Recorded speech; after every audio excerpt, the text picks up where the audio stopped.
এই কাহিনীটা আজকে থেকে ৩২ বছর আগের।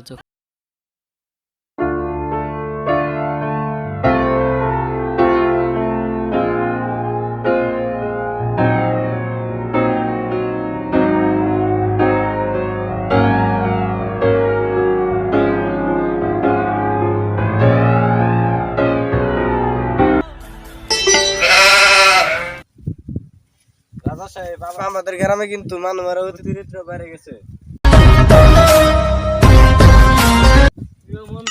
আমাদের এই অভিশাপ কাটানোর উপায় কি? রাজা সাহেব, ফকিরামের যেতে হবে।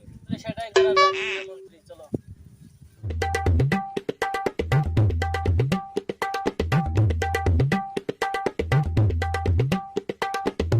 পুরোহিত, কে কে আমার এক সেকেন্ডের ধ্যান ভঙ্গ করলো? ওরা কিন্তু আমি এই অভিশাপ দিয়ে দেবো। দেন অভিশাপ। আমি কিন্তু মস্করা করতেছি না রে, তুই কিন্তু বউ হয়ে যাবি, কোনদিন কিন্তু কথা বাইরেও না। আর একটা কথা বলে খেতে ভালাই পিছন মেরে দিন পাবলিকের সামনে মুখ দেখ। যেই রাজার রাজ্যে থাকস তারাই তুই অভিশাপ দেস। ও রাজা সাহেব, ভুলে গেছে আর কি। ও আচ্ছা, যাক। রাজ্যে যে এত বড় অভিশাপ চলতেছে এটার বিষয়ে কি কোনো খোঁজ খবর আছে তোমার? না, জানতাম না তো।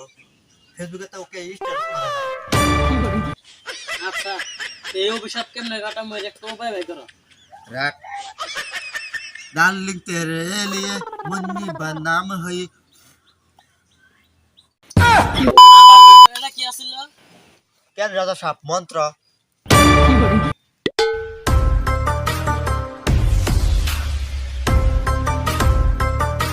রাজা সাহেব, এই অভিশাপ বড় অভিশাপ। এই অভিশাপ যদি 2 দিনের ভিতরে না কাটা হারে, রাজ্য তো ধ্বংস হয়ে যাবো না। তাহলে পুরোহিত, এই রাজ্য বাঁচানোর কি কোনো উপায় নাই? হারা, এটার উপায় আছে। Hot my name, hot my name, hot my name. এটা কি নট কথা আর পুদিনা পাতা? এটা কইলে তুমি বাসায় দিকে নিয়ে যেতাম। এটা নিয়ে হর্স মাই নেম কি দরকার আছিল? এখন সাধারণ নটকা আর পুদিনা পাতা না, এটা মঙ্গলবার দিন নাকের ময়লা নিয়ে মাইনামি শিলা কি জামাদি এই পত্রটা কই আর নদীতে ফালাই দিবি। তার এই নদীতে তো আলাদিন বাইরে তখন রাজ্য সাহায্য করবো। আরে গুরুজি, আপনি তো গেট গুরুজি। এই জানি তাহলে গুরুজি যাই। পুরোহিতের কথা শুনে রাজার মন্ত্রী নটকথা আর পুদিনা পাতা যখনই পানিতে ফালাইতে যাব তখনই মন্ত্রীর মনে পড়ে রাজা সাহেব, মন্ত্র করতে হবে।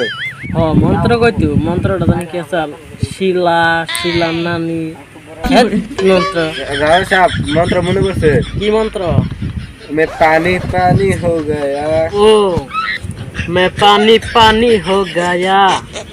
মন্ত্রীর বলা ফুল মন্ত্রের কারণে রাজার মন্ত্রীর উপরে অল্প সন্দেহ। তাই রাজা মন্ত্রীকে খেতে নিয়ে পিছন মারতে যায়। তখনই নাগিন ড্যান্সের মতো ড্যান্স করতে হয় আলাদিন তার টিকটকে।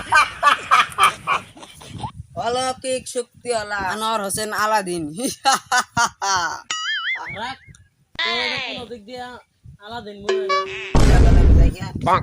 একটা সন্ধ্যা আছে না বেড়া, তারপরও কি কন কাকা, একবার খালি হুকুম করুন মেরে আকা। যেহেতু আমার একটা রানী নাই, তাহলে রানী চাই নেই। হ্যাঁ রাজা সাহেব, যেহেতু আমার একটা রানী নাই, রানী নাকি আস্তাগফিরুল্লাহ। আমি তোর আকা না, আমি যাই কুমু তাই আনা না তো। যদিও আলাদিন রাজার কথা শুনে রানী এনে দেয়, কিন্তু আলাদিনের কাম ছিল একেবারে উল্টা। কিন্তু আলাদিনের ভিতরে মেল ফিমেলের নলেজ একটু আসছিল। যদিও রাজার আলাদিনের উপরে সন্দেহ আসল, কিন্তু মন্ত্রীর কথা শুনে আলাদিনের রাজ্যের উন্নয়নের জন্য রাখে দেয়। তারপরে থেকে শুরু হয় আলাদিন তার টিকটকে। তারপরে আলাদিন রাজার বাড়ি দেয়, নতুন সাইকেল দেয়, নতুন লেট্রিন দেয়, কিন্তু রাজার তো খেতাই। কিন্তু আলাদিনের একটা সমস্যা ছিল যে আলাদিনের মাঝে মাঝে খুঁজে পাওয়া যেত না। প্রিয় মন্ত্রী আনোয়ার হোসেন আলাদিন কই? কি জানি, আলাদিনকে তো আমিও খুঁজে পাই না। যাক, আজকে আলাদিন আলাদিনের খবর আছে।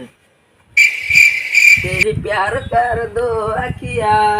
কে রে আলাদিন, কোনে গেছিলি? কে রাজা সাহেব? রাজ্য পরিদর্শন করতে গেছিলাম। রাজ্য পরিদর্শন করার তো অল্প কাম গেছিলাম, তোরা তো দেখলাম না। থাকেন রাজা সাহেব, রাজ্য পরিদর্শন করে আইগে। তেরি প্যার কর দো আখিয়া। মন্ত্রী আনোয়ার হোসেন আলাদিনের তো চাই চলন পাল না, উক্তি করার তোরা করে খুঁজ চাই আমি। ঠিক আছে রাজা সাহেব, যাচ্ছে।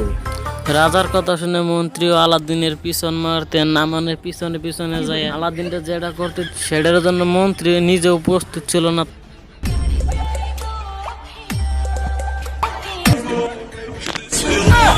তাই মন্ত্রী সেখান থেকে ভয় পেয়ে যায়। রাজা সাহেব যে আজকে যে ঘটনা দেখলাম পুরো পৃথিবীতে ওই ঘটনা সেই পুরনো স্যামসাং মোবাইলে ভিডিও করাটা এই ভিডিও রাজারে দেখায়, আর রাজা সেই আলাদিনের অলক্ষণীয় কাম দেখে রাজা নিজেও প্রস্তুত ছিল না, তাই রাজা নিজেই ভয় পেয়ে যায়। এটা তো মোড়ল ভালো লক্ষণ না, আমি ফকিরাম পুরোহিতের কাছে চল।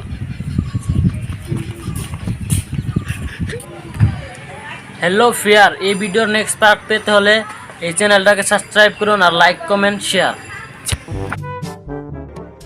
Too many thoughts on my mind, I can't sleep at night, so I just keep writing. I don't need no help, I don't need